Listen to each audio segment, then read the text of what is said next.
No. Let's run it back.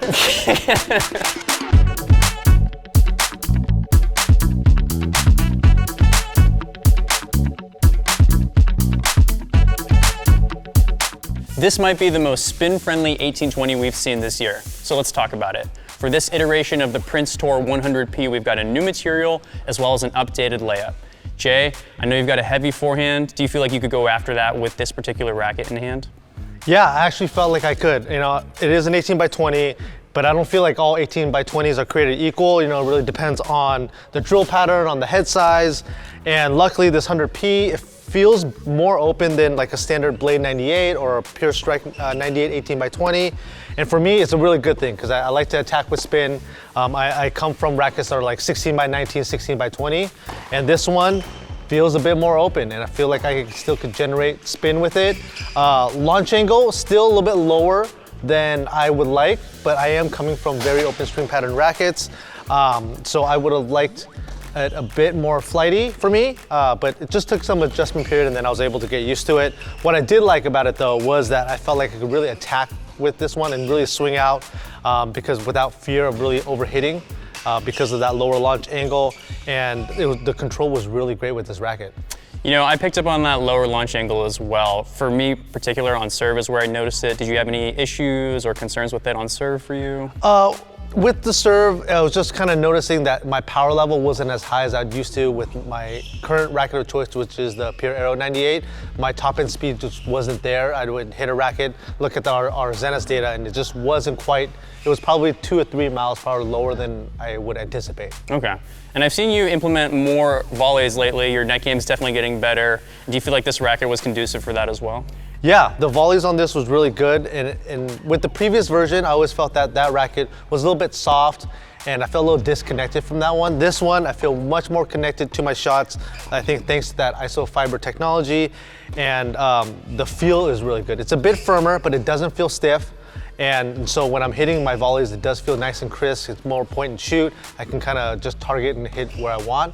And what I really like about it is that these rackets are partially foam filled, which kind of gives it that nice premium feel that you kind of find more in pro stock models, but you can find it in these ones, and I really like that feel. That's true. I feel like if I left a sitter, you were just going to put the ball away.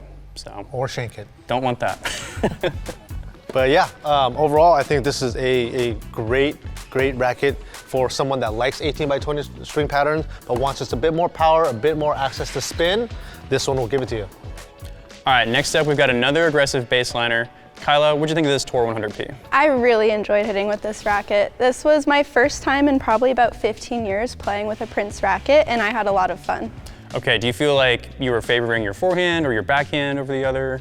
I honestly felt like this racket performed great on both sides. I'd say I favored my forehand a little bit just because that's my preferred ground stroke side, but all in all, it was really fantastic on forehands and backhands. No issues with spin or anything like that? No, I struggle sometimes with rackets with spin production on my backhand, but I felt completely comfortable with this racket. Gotcha. And then do you feel like you were able to make the transition up to net pretty seamlessly, good volleys and everything like that? Yeah, definitely. This racket was super maneuverable and quick, so it didn't feel like it was ever really dragging me down, especially at the net.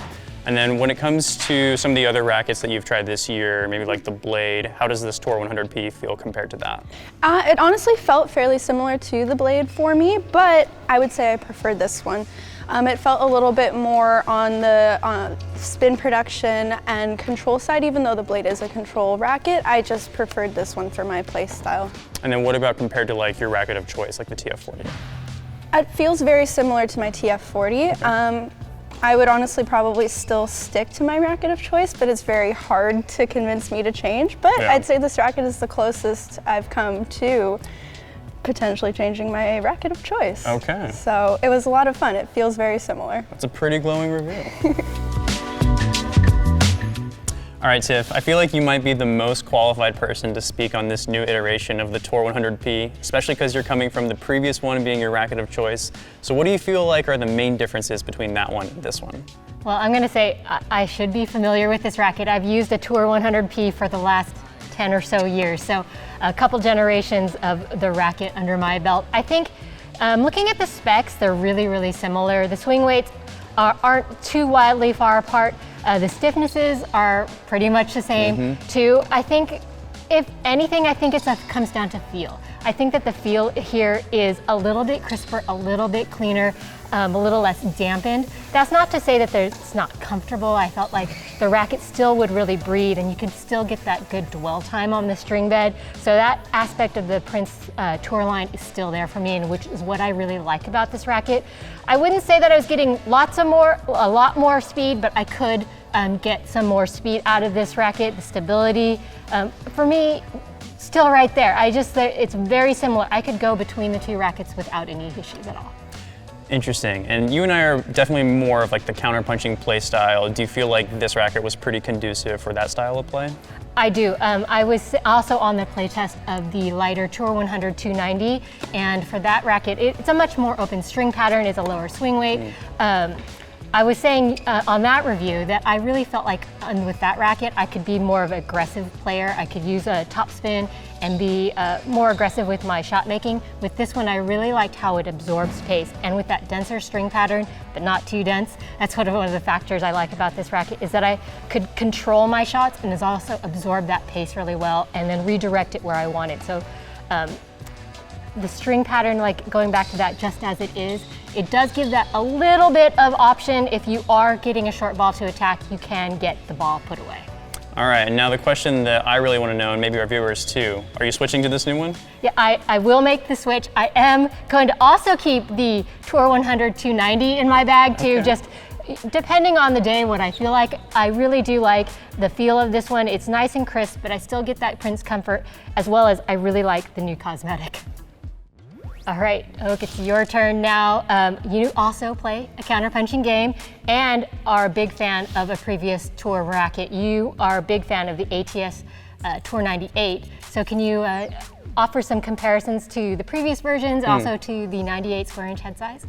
Yeah, that's a good question, Tiffany. I feel like with this 100p, the biggest thing that I noticed from my first hit with it was how much spin that I was getting for an 18 by 20. I was kind of shocked to see numbers north of 1800 RPMs per my Zenith data on this playtest, and I felt like on my forehand in particular, that denser string pattern allowed me to go after smaller targets, but it's a pretty open 18 by 20. The spacing is fairly wide for this kind of pattern, and so with that, I felt like I could really rip over the ball and shape it back down into the court. A little bit lower of a launch angle, but that's to be expected again with the 1820. But I feel like this 100 hoop is really forgiving, and I feel like the updated layup with the new tours is really comfortable. It is partially foam filled, and compared to the previous version, a little bit crisper, but you're not losing out on comfort at all. And so I really appreciated that, and in particular, the extra stability that I found with that foam as well. And you were talking about the spin production. Have you tried it? We tried a couple different strings. Did you have a setup that you liked during this playtest? Yeah, I particularly liked it with tennis only P6, the 1.23 gauge. That was probably my favorite string to try in this particular racket. I'd probably want to play around with like hybrids. That's usually what I've been hitting more of these days. But honestly, I do feel like these tour rackets are not that string sensitive. They perform pretty well with a variety of string setups, and I always think that's a plus. All right. I was going to ask, were you on any of the tour playtests? I was not on any of the other tours, but I did hit the 98 pretty extensively, and that previous ATS 98 was my racket of choice for a while. And I feel like this 100p is just a little bit more solid and stable through the air. I maybe wanted like a little bit more, I would say, free power at times, but I wasn't really ever hurting for it. The one upside that the 98 has over the 100 for me personally is that it's just a little bit easier to serve with. I was struggling a little bit with my net clearance on serve, which is not something I'm super accustomed to worrying about. But on the whole, I feel like the connection to the ball that you have with this 100p is one of the best in the line for me personally. That wraps up this playtest of the Prince Tour 100p 2026 edition. We had a couple of different string setups. Today we had Prince Tour XP at 53 pounds, as well as tennis only P6, also at 53 pounds. For more information on this racket and anything else tennis related, check us out at Tennis Warehouse, Tennis Warehouse Europe, and Tennis Only.